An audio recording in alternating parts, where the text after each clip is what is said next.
Bonjour à tous. Je pense que certains parmi vous m'ont déjà vu ce matin avec la signature de contrat. Et je me présente, je suis la directrice générale de Bonjour Brand à Paris. Je suis aussi la secrétaire générale de Bonjour Brand, le forum. Donc bienvenue, ravie de vous revoir. Il y a certaines personnes qui sont arrivées seulement dans l'après-midi. Donc voilà, cette fois-ci, en fait, c'est notre deuxième table ronde.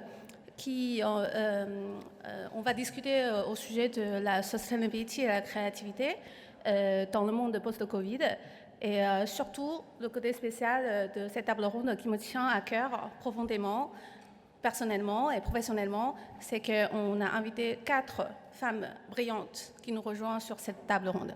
Donc du coup, maintenant, je vous présente d'abord Alexandra Fin. C'est la fondatrice d'Ajanao, la première foire parisienne dédiée à la scène contemporaine asiatique. Donc Alexandra, vous pouvez nous rejoindre sur la table. Et on a Johanna Roé-Calvi, fondatrice chez Women in Design, qui est une collective de praticiennes du design qui vise à améliorer la diversité de représentation dans le secteur du design et de faire émerger de nouveaux rôles modernes. Donc voilà, Johanna, bienvenue. Et on a Angie Divan, Creative Sustainability Director. Elle est aussi directrice générale chez Andrea Cruz. Et enfin, on a Emma Wong, une créatrice de contenu qui travaille dans le voyage et dans l'outdoor.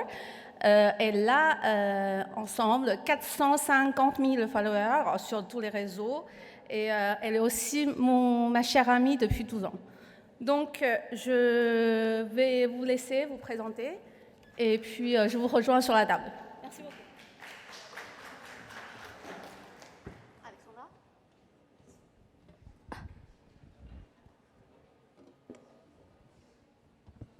Vous pouvez vous présenter très rapidement.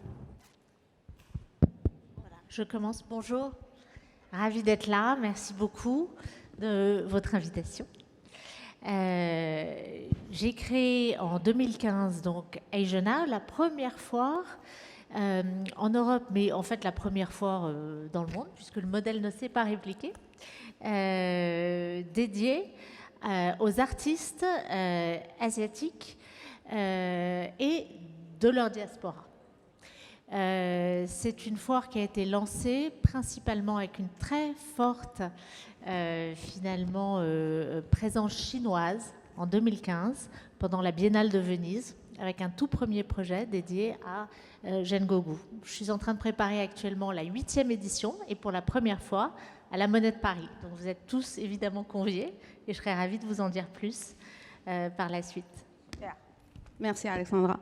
Johanna ? Pardon, on a seulement 4 micros. Bonjour à toutes et à tous. Alors moi je suis aussi ravie d'être là aujourd'hui. Rapidement, j'ai passé la première partie de ma carrière un petit peu entre le consulting en tant que UX designer et puis 7 ans dans des grands groupes, entre autres Nissan Europe, Target et Blizzard Entertainment, où j'étais Head of Design pour l'Europe. J'ai ensuite, en 2021, fondé Terrestre. C'est une entreprise de l'économie sociale, environnementale et solidaire, dont le but est de résoudre les enjeux de développement durable en créant des écosystèmes durables, encore une fois, et de l'emploi sur le territoire où nous nous sommes installés, dans le sud de la France, à côté de Grenoble. C'est une entreprise qui est focalisée principalement sur 2 des objectifs de développement durable, qui sont Climate Action et Partnership for the Goals. En 2020, on a fondé le collectif Women in Design, qui vise à, comme je l'ai très bien dit, à promouvoir et à la parité au sein de cette pratique qu'est le design. Et donc on a aujourd'hui une communauté de 1800 personnes et une quarantaine de bénévoles, entre autres focalisés sur le fait de faire émerger des nouveaux rôles modèles francophones pour le moment dans le paysage. Voilà. Merci Johanna. Angie ? Bonjour, merci beaucoup pour cette invitation, Jen, et bonjour Shanghai de nous inviter aujourd'hui. Je m'appelle Angie Dinvan, j'ai été directrice de collection et directrice générale de la marque de mode Andrea Cruz à Paris. Nous avons défilé pendant 7 ans au calendrier officiel de la mode et la marque existe depuis 2002, donc ça fait déjà 20 ans.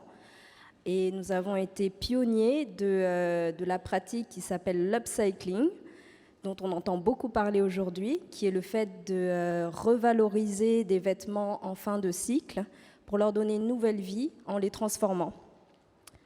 Donc nous avons collaboré notamment avec beaucoup de partenaires et d'acteurs majeurs de l'industrie du textile, des marques françaises comme Lacoste, Le Printemps, Claudie Pierlot, mais aussi internationales comme Ispac, Vans, Nike et aussi des marques chinoises.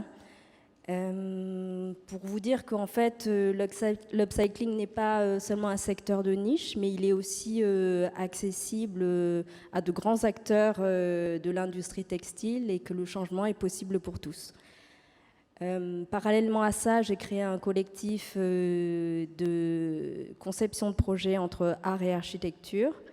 Et aujourd'hui, je suis directrice de solutions créatives sustainable à destination des marques et des entreprises du textile. Merci Angie. Et à la fin, Emma. Bonjour à toutes et à tous, très ravie de vous rencontrer aujourd'hui ici. Donc, je suis Emma, créatrice de contenu chinoise. Il y a 2 ans, j'ai posté ma toute première vidéo sur les réseaux sociaux chinois et aujourd'hui, il y a 450 000 personnes qui me suivent et avec qui j'ai le plaisir de partager mes vidéos sur mes voyages, ma passion pour la montagne et aussi mes philosophies de vie, dont mes pensées pour la durabilité environnementale. Alors, moi, je collabore beaucoup avec les marques pour créer des vidéos publicitaires, que ce soit pour un produit dédié ou pour faire du branding. Pour moi, la création de contenu, c'est de réaliser, de imaginer, synthétiser et surtout de faire rêver le public. Merci Emma. Donc, merci à toutes les 4. On peut applaudir pour elles pour la présentation.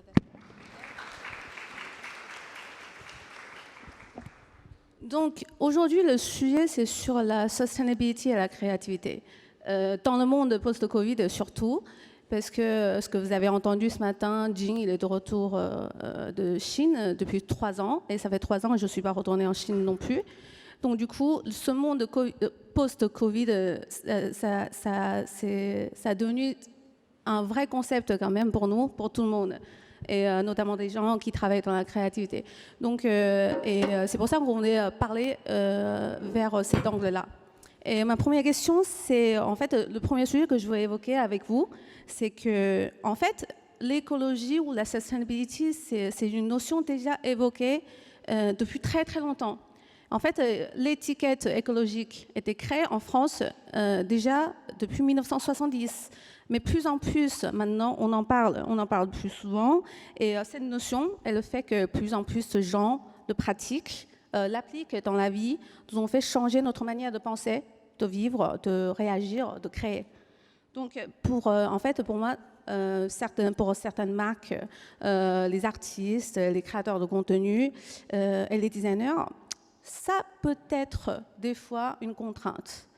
Et donc, je voudrais savoir votre avis, comment transformer cette contrainte à une inspiration, si c'est effectivement une contrainte, ou vous avez des autres avis à partager. Qu'en pensez-vous? Moi, je veux bien commencer par Johanna, s'il te plaît. Oui, eh bien, déjà, je voudrais rebondir sur ce que tu viens juste de dire. En effet, même dans le secteur du design, moi, je faisais mes études, je suis sortie en 2009 de l'école Strat École de Design, et on avait déjà des cours d'éco-design. On parlait déjà de ces sujets-là, des matières, des matériaux qui sont éco-design. Donc, non, c'est pas récent, en effet. Et après, j'avais envie de dire que la contrainte dans le design industriel ou autre, il fait partie du cahier des charges. C'est ce qui nous permet de créer dans un cadre. Ça, c'est très important. Mais dans les dernières décennies, on a eu tendance à se focaliser sur les contraintes technique de notre environnement direct. C'est-à-dire qu'on a conçu en ne prenant en compte que les contraintes directes de notre entreprise sans réfléchir aux contraintes niveau 2, niveau 3, etc., de l'impact de ce qu'on crée. Et je pense que ces nouvelles contraintes, qui finalement ne sont pas nouvelles, qui existent depuis longtemps, sociales, sociétales, environnementales, elles nous forcent, en tant que designer, à avoir à nouveau cette vision réellement systémique de l'impact de tout ce qu'on conçoit en tant que concepteur, créateur, artiste, etc. Et j'avais envie de dire aussi que sans contrainte, il n'y a pas de design, tout simplement. Et ça demande un travail personnel important, qui est que quand on a besoin de concevoir de manière systémique, globale, d'analyser tout ce qui se passe autour de nous, pas uniquement dans notre entreprise, mais la société, l'environnement, etc., ça nous oblige à nous cultiver plus, à faire plus de recherches, à réfléchir. Et ensuite, ça va nous permettre d'être inspirés, d'avoir des nouvelles idées, etc. Mais déjà, en fait, ça nous demande ce travail intrinsèque, presque, de se re-questionner sur ma position de designer. Qu'est-ce que je fais aujourd'hui dans cet environnement ? Qu'est-ce que je fais dans mon entreprise ? Quel est l'impact de ce que je crée sur le monde ? Et je pense que c'est ça, en fait, le sujet, en fait, c'est que ça va créer des nouvelles opportunités de créativité, mais ça demande un gros travail personnel. D'accord, donc vous pensez qu'au final, c'est une autre façon de aussi pousser les designers au-delà de leurs frontières, c'est-à-dire d'aller chercher plus, en fait. J'aime bien la phrase « sans contrainte, il n'y a pas de design ». C'est vraiment, c'est très bien, j'aime bien. Alexandra, est-ce que tu veux parler du côté artistique ? Oui, je crois que je rejoins complètement. Sans contrainte, il n'y a pas de design. Sans contrainte, il n'y a pas de brief, tout simplement, ni aux créatifs, ni même aux artistes. Alors, si on prend cet angle-là, une contrainte qui devient inspiration, peut-être 2 exemples tout bêtes qui me viennent à l'esprit dans le contexte d'une foire d'art contemporain.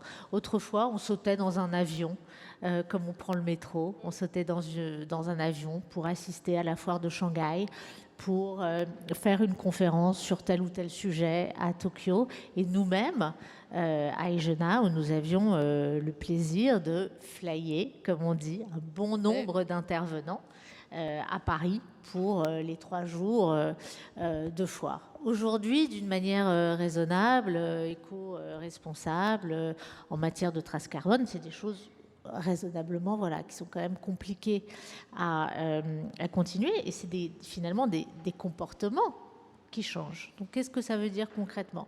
Ça veut dire que dans le cadre de notre plateforme de conversation, exactement de cette manière-là aujourd'hui, nous invitons des interlocuteurs, des artistes, des responsables de galeries, de grands commissaires qui, quand ils sont physiquement à Paris, évidemment, nous font le plaisir d'assister, ou s'il y a un train depuis Berlin, Genève ou d'Europe à prendre, c'est facile. Et puis, quand ils sont à l'autre bout du monde, on met en place, voilà, ce genre finalement de, comme on disait autrefois, duplex, mais en tout cas de, hybridation entre le modèle physique et le modèle, non pas virtuel parce qu'il n'existe pas, mais tout simplement un peu plus distancié, mais en réel aussi, puisque finalement, grâce à cela, eh bien, tout le monde communique en temps réel. Ça, c'est juste un exemple, je dirais, tout bête, mais auquel voilà, on est confronté tous les jours. Et malgré tout, on a la chance d'organiser de formidables conversations et de formidables rencontres grâce à cela. Autre exemple qui transforme la contrainte en inspiration, par exemple, cet écomatériau, le béton de chanvre, qui sera très largement présenté à la foire cette année à la Monnaie de Paris, qui a été conçu avec tout un think tank autour de Victoire de Pourtalès, Benjamin Emer, leur cellule de recherche au Marais et des ingénieurs agronomes. Aujourd'hui, ce qui est extrêmement inspirant pour des artistes comme Natsuko Ushino et tant d'autres, c'est vraiment un béton extrêmement solide qui permet aussi de pouvoir finalement soutenir des œuvres d'art lourdes. Aujourd'hui, c'est utilisé de manière un peu expérimentale, mais demain, on pourrait par exemple imaginer l'ensemble de la foire conçus avec non pas des cloisons aujourd'hui comme on les utilise, bien qu'on y reviendra, on utilise depuis un certain nombre d'années de l'OSB et toutes sortes finalement de matériaux pour être non seulement aux normes, mais être depuis le départ dans cette logique d'upcycling également. Mais voilà, tous ces éco-matériaux sont des sources en effet de grande inspiration pour des artistes qui sont de toute façon toujours un peu visionnaires, toujours avec des antennes et toujours avec une longueur d'avance et toujours très branchés sur l'avenir. Super. Andy, si tu veux bien Oui. rebondir là-dessus. Alors, je vais vous parler d'un angle un petit peu plus pratique au niveau du produit. C'est-à-dire que dans un monde où la population ne fait qu'augmenter, ainsi que la consommation, on accumule de plus en plus de déchets et en revanche, les ressources en matières premières viennent à diminuer. Donc en fait, les déchets qu'on peut juger comme négatifs ou alors inutiles sont alors la nouvelle ressource qui nous est amenée à travailler. Donc moi je vois dans les déchets pas du tout une contrainte, mais totalement une ressource à la fois économique, écologique et esthétique. Alors économique pourquoi ? Parce qu'en fait c'est une ressource qui est déjà existante et qui est vendue à bas prix, donc elle est très peu coûteuse. Elle est écologique parce qu'elle est déjà produite et donc ça consomme bien moins d'énergie pour la transformer. Et si elle est travaillée localement, on peut réduire les transports et créer aussi une économie locale. Et troisième point, esthétique, c'est qu'en renversant le processus créatif, c'est-à-dire en partant d'un produit déjà existant et en faisant la dynamique et la réflexion d'avoir à innover pour le retransformer, on crée des formes nouvelles et un nouveau processus de travail, un nouveau processus créatif et une nouvelle esthétique. Super. Johanna Oui, j'avais envie de rebondir sur ce que tu viens de dire. En plus, en fait, pour appuyer ce que tu disais sur l'utilisation des déchets, je sais que nous, quand on s'est installé à Grenoble et donc on veut ouvrir un lieu justement pour récupérer les déchets du territoire et faire en sorte que les artisans, designers utilisent cette matière comme une matière première, faire venir les écoles pour vous justement leur montrer, faire venir les étudiants, les enfants qui viennent avec leurs déchets, qui repartent avec une chaise, imaginons ce genre de choses-là. Et en fait, à la base, j'avais cette idée dans la tête et quand j'ai commencé à discuter avec les designers du territoire, les artisans et artisans, en fait, il y a une vraie envie de faire ça. En fait, il faut juste avoir un endroit, un espace où on va leur mettre à disposition tous ces éléments-là pour qu'ensuite ils puissent créer, imaginer de nouvelles choses. Donc je trouvais que c'était vraiment très intéressant parce qu'on sent que ça devient de plus en plus concret. Oui, parce que ça rentre de plus en plus dans notre vraie vie, en fait. Ça nous impacte vraiment. Donc, on veut vraiment faire un changement maintenant, surtout avec les jeunes. Oui, et puis on arrive aussi à un changement, je trouve, dans la considération des objets, où le design n'est plus un travail seulement sur l'esthétique ou sur la forme, mais il devient également une réflexion et une éthique sur les composants, les matériaux et la trace qu'ils vont laisser. Très bien. Bon, à la fin, Emma, du point de vue création de contenu. Juste, je voulais rajouter quelque chose par rapport à la transformation des déchets. J'avais été contactée par une marque qui collecte les bouteilles en plastique et les transforme justement en sac à dos, sac à main, chaussures, même des vêtements. Et voilà, c'est quelque chose de nouveau et quelque chose qui est dans ce sujet-là. Et alors, quant à la création du contenu, pour nous, la durabilité environnementale n'est pas du tout une contrainte, mais plutôt une véritable inspiration. Parce que c'est un sujet qu'on entend de plus en plus parler sur les réseaux sociaux, par les médias, dans un événement comme aujourd'hui, et par nos proches. Et non seulement dans les pays développés, mais aussi dans les pays en pleine voie de développement, comme la Chine. Et en Chine, la nouvelle génération, en fait, est en train de prendre conscience de l'importance de l'environnement. Et donc, ils veulent faire des efforts, mais ils ne savent pas comment. Et qu'est-ce qu'ils vont faire? Ils vont regarder sur les réseaux sociaux, sur Internet, ils vont rechercher ce que je peux faire pour contribuer. Et donc, moi, en tant que créatrice de contenu, j'ai réalisé plusieurs vidéos pour partager mon avis là-dessus et de partager des astuces pour adopter un mode de vie plus durable. Juste pour vous donner un exemple, ma vidéo qui a eu le plus de succès, donc 12 millions de vues, là-dedans, je parlais de ma transformation d'une folle de shopping. Donc avant, j'avais peut-être une centaine de paires de chaussures de talons, et un dressing de vêtements. Et on habitait ensemble, hein. Je m'en souviens bien de ça.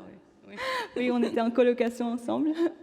Et à quelqu'un, au fait, qui commence petit à petit à se culpabiliser par rapport aux impacts environnementaux et qui n'a rien acheté pendant 3 ans. Donc aucun vêtement, aucune paire de chaussures, pas de sac. Et cette vidéo a touché vraiment beaucoup de public. J'ai eu que des retours positifs. Les gens, ils me remercient pour leur avoir fait réfléchir, pour leur avoir donné des conseils, au fait, de comment ils peuvent contribuer au développement durable avec de petits changements de comportement. Et ce type de contenu ont été également repérés par des marques qui souhaitent contribuer justement à la durabilité environnementale et qui m'ont contacté et elles m'ont proposé de collaborer ensemble pour créer des contenus et pour leurs produits éco-responsables.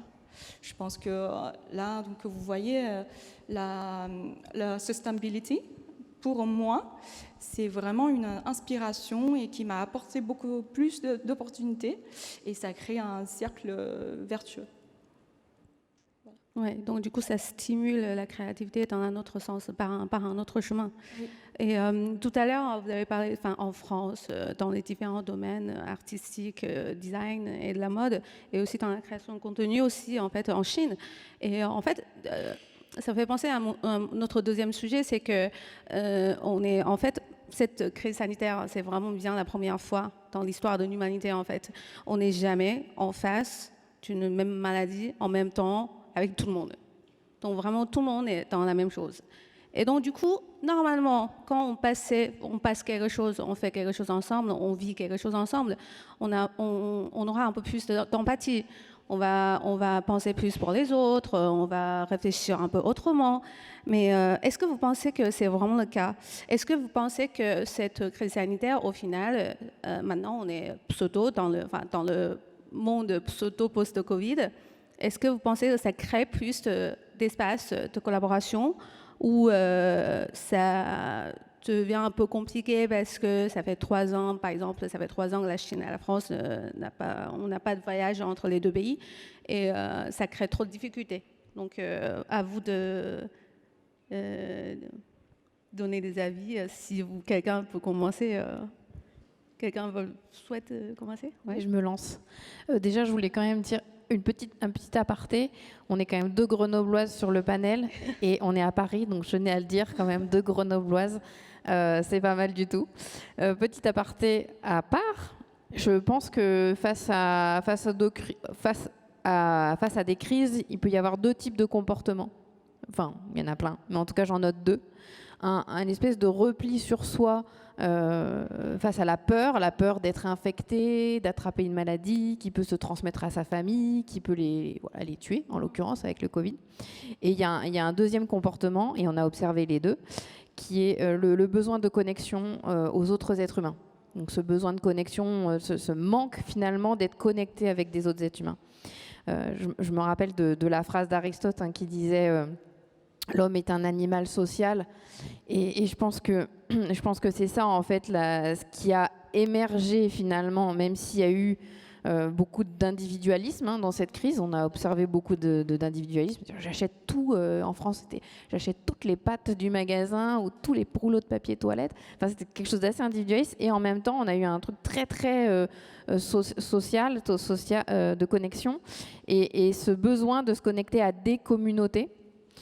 Pourquoi? Avec des intérêts communs, donc la notion de communauté avec des intérêts communs, mais aussi avec des opinions différentes qui permettent de susciter le débat et encore une fois qui créent ensuite de l'inspiration, de la créativité. C'est-à-dire on vient débattre et on fait naître des nouvelles idées, des nouveaux produits, etc. Et il y a quelque chose qui en France est né il y a de nombreuses années, et je pense que ça a été un accélérateur cette crise. Ce sont les lieux aux activités multiples qu'on appelle tiers-lieux. Il y en a maintenant plus de 3000 en France. Et en fait, ce qu'on a noté en observant ce fonctionnement de ces lieux qui apparaissent un petit peu partout en France, qui sont de quelques centaines de mètres carrés à des milliers de mètres carrés, où on retrouve des activités culturelles, artistiques, citoyennes, etc., c'est qu'on se retrouve principalement avec des profils créatifs, beaucoup de créativité, de la culture, des livres, des débats, etc. Et aussi de la production, donc partage de moyens de production, du partage d'usage de machines, de la co-création. Et ce que moi j'ai vraiment pu observer qui, de mon analyse en tout cas, se développe de plus en plus là, et il y a eu un booster de mon point de vue aussi en France là-dessus, c'est qu'il y a eu donc une accélération des coopérations à la fois entre les compétences, donc un artiste qui va travailler avec un designer par exemple, ou un designer ou un artisan qui travaille le bois, qui va finalement répondre à un appel d'offres avec un artisan qui travaille la céramique par exemple. Et donc on voit donc toutes ces coopérations, mais aussi des coopérations multi-acteurs qui se développent de plus en plus, donc des coopérations entre secteur public, secteur privé, secteur associatif, on inclut les citoyens, ce genre de choses-là. Et aussi des collaborations, des coopérations multinations. Donc avec cette espèce de mélange, parce qu'on se rend compte que plus on a de cultures différentes, et plus on va créer des choses distinctes, originales et inspirantes. Et permettez-moi, exactement comme notre exposition, la créativité sans frontières. Voilà. Continuer. Exactement. Et vous aurez remarqué, moi j'ai utilisé le mot coopération et pas collaboration. Je ne sais pas si c'est évident pour tout le monde, mais il y a une différence entre collaboration et coopération. Dans la notion de collaboration, c'est une somme d'objectifs individuels. Et dans la coopération, c'est travailler ensemble à un but commun. Et je trouve que c'est très important comme différence, surtout dans les sujets dans lesquels on est en train d'échanger aujourd'hui. On parle de coopération pour avoir beaucoup plus de créativité et de construire un monde meilleur pour demain, en fait. D'accord. Super. Quelqu'un veut rebondir là-dessus? Oui. Merci. Et je rebondis. Dans l'art, on parle de plus en plus de collectif. D'accord. Voilà, une manifestation comme par exemple la Documenta à Kassel qui a lieu tous les 5 ans et qui est censée être un peu un laboratoire d'exploration dans l'art, met la valeur du collectif notamment cette année au cœur en ayant confié sa curation à un collectif d'une dizaine finalement d'artistes, en l'occurrence indonésiens. Ça donne énormément aussi, oui. ça donne lieu à d'autres problèmes, hein, évidemment. Mais le collectif au cœur et le collectif, l'effort collectif, communautaire, collaboratif, participatif, a été vraiment, je trouve, exacerbé par le Covid. Alors, on parlait évidemment des webinaires, pas un jour sur Insta Live sans une dizaine de réunions plus intéressantes les unes que les autres sur tous les sujets. Des exploits aussi, pour n'en citer qu'un, Jérôme Neutre, commissaire d'exposition, qui complètement à distance organise au UCCA, la fondation de Guy et Myriam Hulin à Pékin, dans le 798, avec son directeur Philippe Tinari, une exposition complètement à distance, qui s'appelle d'ailleurs Dematerialize, Rematerialize, okay. Et qui convoque une centaine d'artistes sur des milliers de mètres carrés. Il n'a pas fait le voyage, il n'a pas pu le faire. Donc tout a été fait complètement à distance, en Zoom, avec ses équipes à la fois en France, en Europe, à Pékin, et ça a été un succès absolument faramineux et une des expositions qui a été le plus visitée ces derniers mois à Pékin. Donc des exploits, et puis des exploits aussi après un peu plus au quotidien, et avec finalement un principe qui s'est inversé, c'est-à-dire que le Graal pour un artiste, évidemment, c'est d'accéder au statut de l'exposition et de sortir de son studio. C'est le principe même de voilà, solliciter et convoquer les collectionneurs, la presse, les visiteurs, les amoureux de l'art pour une exposition, une foire. Là, nous avons eu tous l'opportunité finalement, à l'inverse, de faire le chemin dans l'intimité du créateur, de faire le chemin dans l'intimité de l'artiste et d'aller et d'avoir l'opportunité de visiter son studio. Donc tous les jours, l'opportunité de visiter des dizaines de studios d'artistes à Pékin, à Shanghai, dans l'Asie tout entière, à portée d'un clic. Et ça a été complètement révolutionnaire, puisque ça a donné lieu aussi à des projets et à la formation d'expositions dans le futur, auxquelles on est extrêmement heureux aujourd'hui d'avoir l'occasion, voilà, de se rendre en physique. Et c'est la reprise des foires en physique. La plupart des foires pas Eisenhower, qui a continué à opérer en 2020, et en 2021, en bénéficiant comme ça vraiment d'un moment fin octobre entre deux couvre-feux et deux confinements. Mais la plupart des foires, finalement, n'ont pas opéré physiquement pendant les années Covid. Elles ont opéré grâce au online. Ce qu'on appelait autrefois les PDF sont devenus finalement des online viewing rooms. Le monde de l'art n'a pas, pour dire les choses plus simplement et en synthèse, n'a pas tant souffert peut-être que d'autres et a donné lieu, j'allais dire, à énormément d'opportunités. Donc pareil, ça revient à votre première question, transformer la contrainte en inspiration. Ça a même été le titre de notre foire l'année dernière, inspiré d'Anna Tsing, cette philosophe, sociologue, anthropologue américaine mais d'origine chinoise, The Art of Living on a Damaged Planet, la beauté qui jaillit finalement du dévasté. Et je trouve que les artistes ont eu des ressources absolument formidables qui aujourd'hui, dans un monde réel, physique, donnent lieu à des projets, mais imaginés dans ce monde-là. Ça me fait penser aussi que, surtout en fait, avec toutes ces contraintes et toutes ces inspirations, on est de plus en plus curieux. Parce qu'on ne peut pas se voir, on ne peut pas se rencontrer face en face, on ne peut pas voyager. Ça fait 3 ans que les Chinois n'ont pas voyagé, donc du coup, on reste curieux. On veut savoir qu'est-ce qui se passe dans le monde extérieur. Donc c'est pour ça, en fait, c'est aussi le moment pour Emma qui a eu, c'est le déclic. Pour toi aussi, en fait, c'était un malheur. L'inspiration de ta première vidéo, mais c'est aussi, en fait, le déclic. Donc, du coup, on voudrait vraiment savoir qu'est-ce qui se passe ailleurs. Exactement.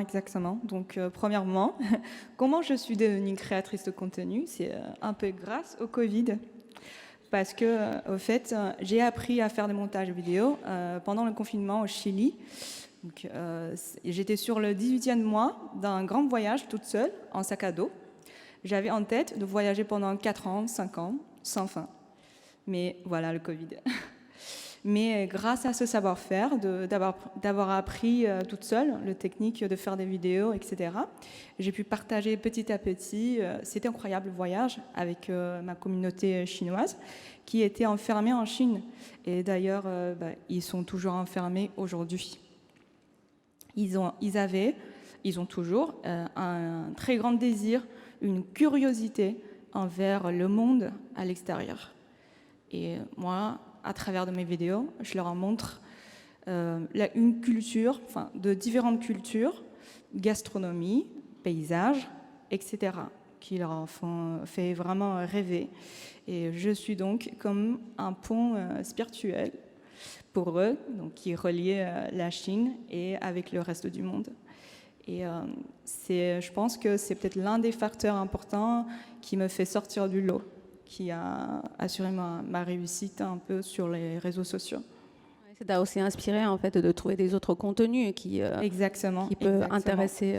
Exactement. Et aussi avec le Covid, comme tout au début, tous les événements offline ont été annulés.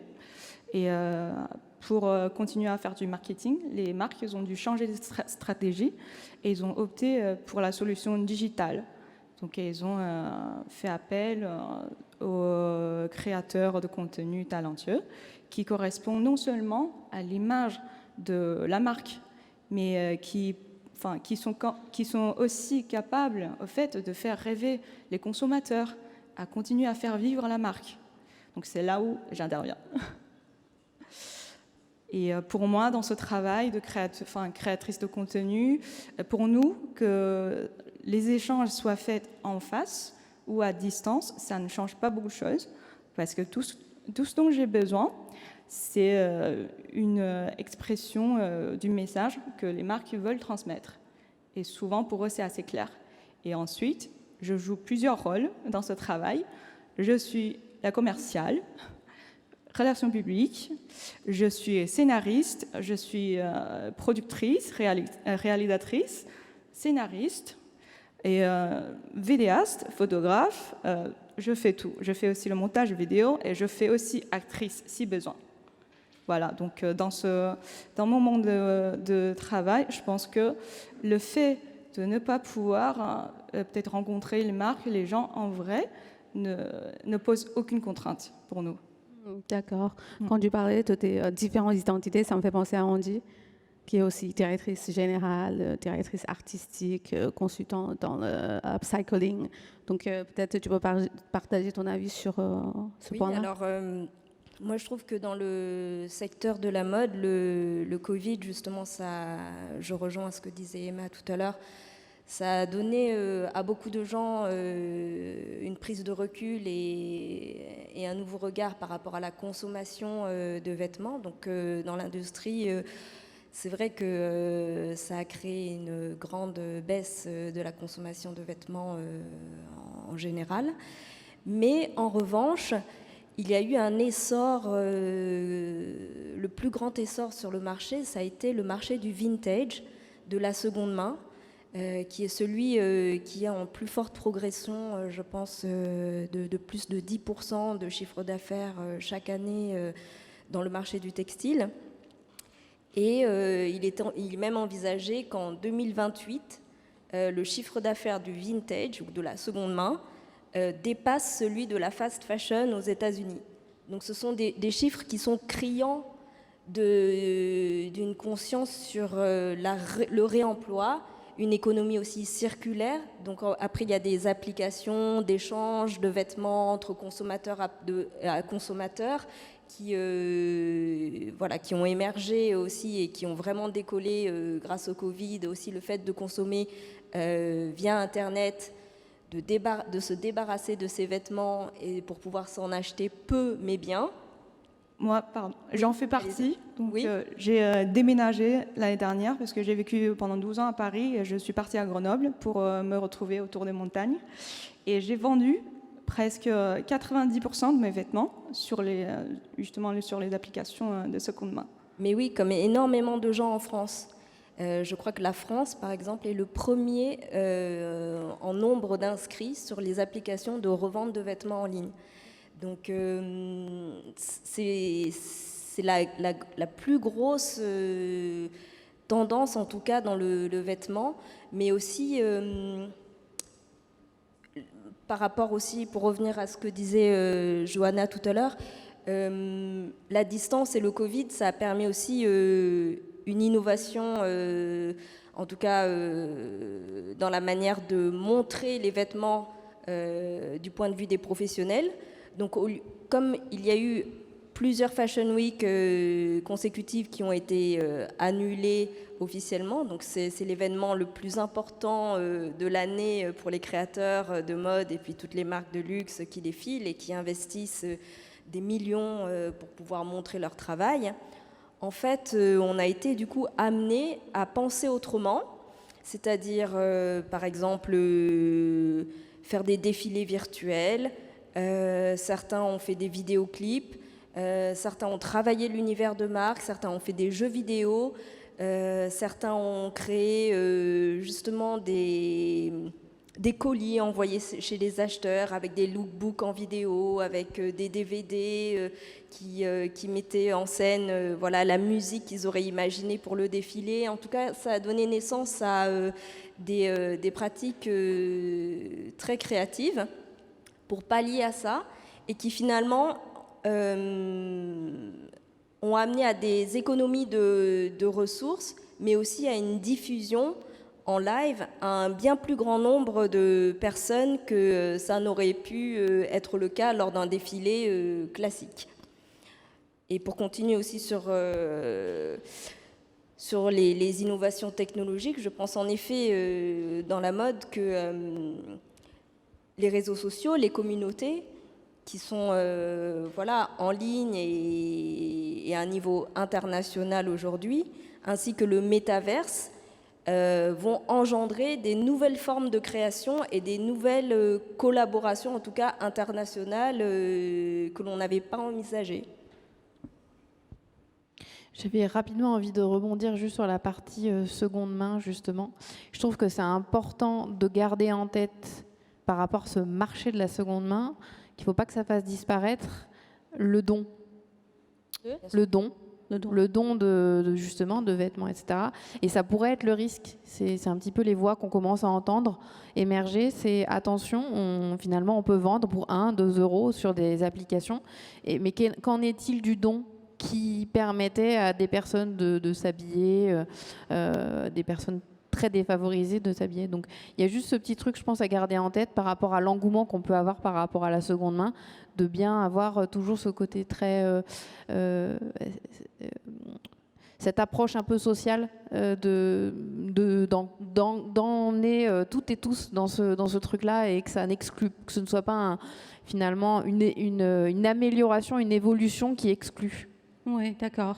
Et je voudrais aussi demander à Alexandra, dans le monde de design et de la mode, on voit très bien de second-hand justement, mais cette notion, je ne sais pas si ça existe dans le monde artistique. Ah oui, d'accord, bien sûr. Non, les maisons de vente n'ont jamais autant marché. Non. Ok. Super, merci. Et dans ce cas, j'ai une dernière question, mais on va finir ça super vite, parce qu'il nous reste 5 minutes. Et en fait, pour nous, le concept de sustainability flotte pour moi sur le branding, le storytelling, les pensées, les idées, mais à la fin, surtout dans notre métier, dans ce monde de commerce, il faut que ça soit atterri sur un produit qui a besoin du vrai matériel afin de toucher les consommateurs. Donc, il demande peut-être plus d'énergie, non seulement financière, mais aussi au niveau de consommation de matériel. Donc, pour nous, c'est un sujet assez paradoxal et je voudrais vous entendre, surtout vous trois, sur ce sujet-là, très rapidement. Parce que moi, c'est 100% digital. Ah oui, parce que moi, elle est digitale. Donc là, cette question, elle concerne moins. Allez-y.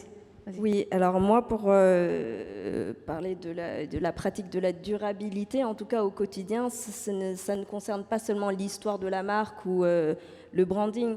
En fait, être durable, c'est penser son concept de A à Z jusqu'à penser la trace qu'il va laisser au final derrière soi.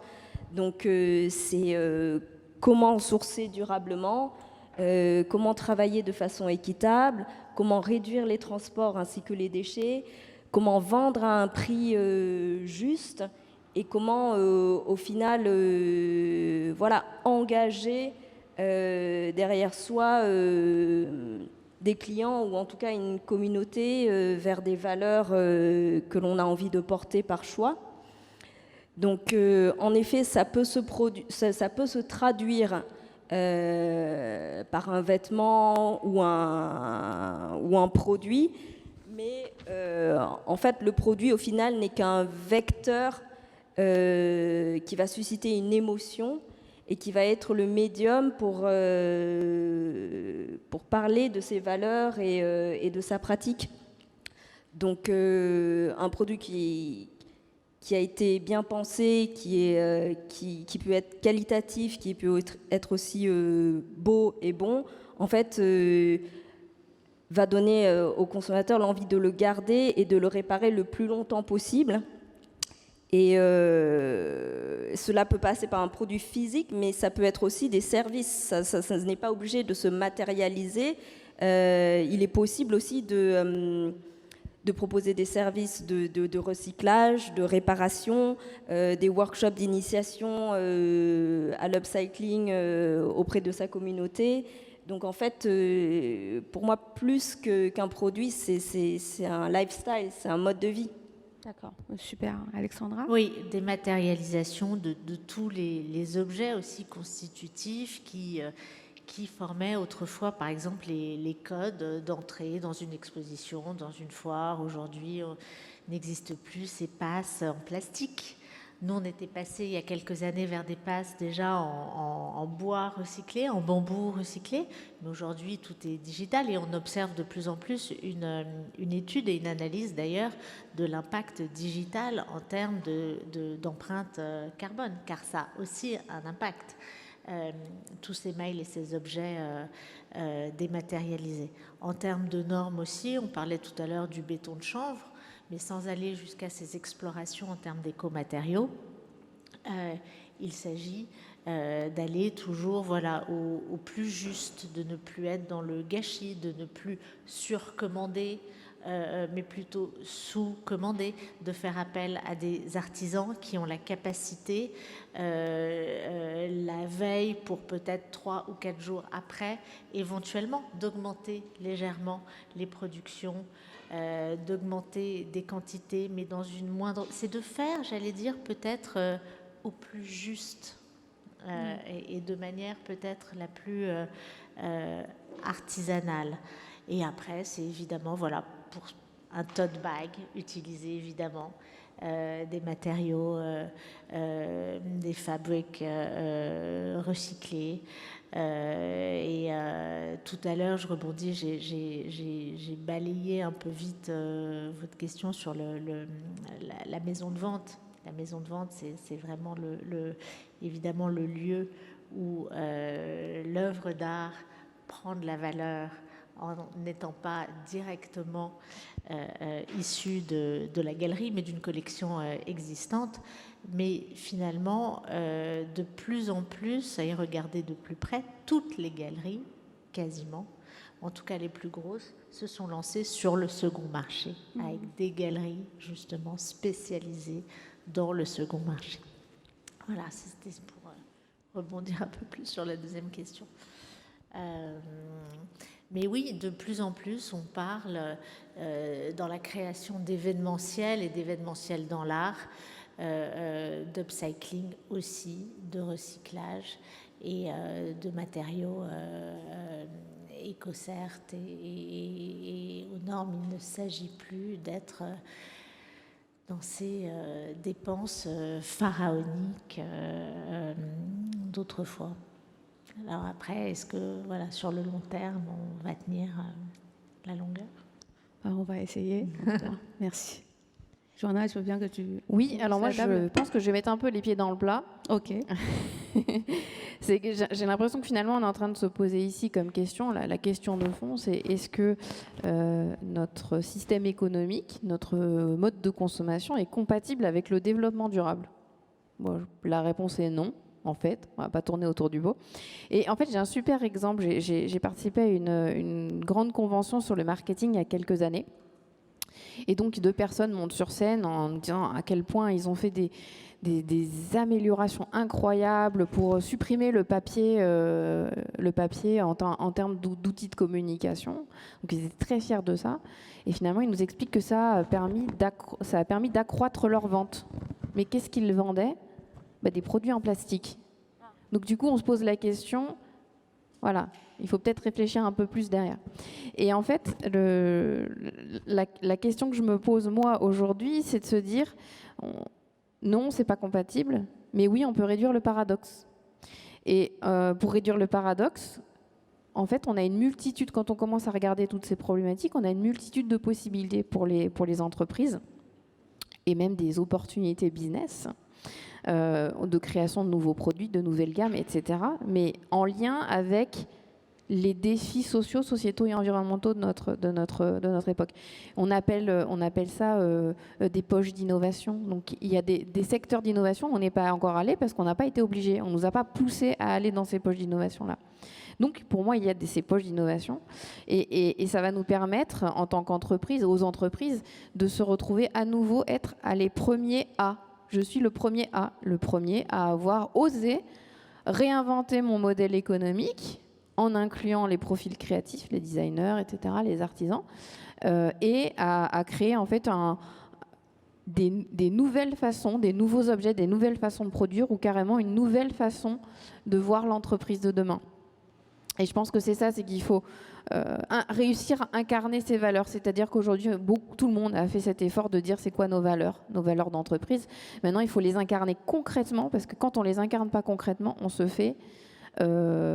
retrouve avec du greenwashing et on se retrouve dans les coupures presse avec des critiques très très dures et qui sont très concrètes, enfin qui sont réelles, qui sont vraies. On ne peut pas dire ah, c'est pas vrai. Oui, c'est vrai. On a fait une grosse erreur parce qu'on avait dit ça et en fait, on l'a pas fait en vrai. Donc, c'est incarné concrètement par des actions et avec des preuves.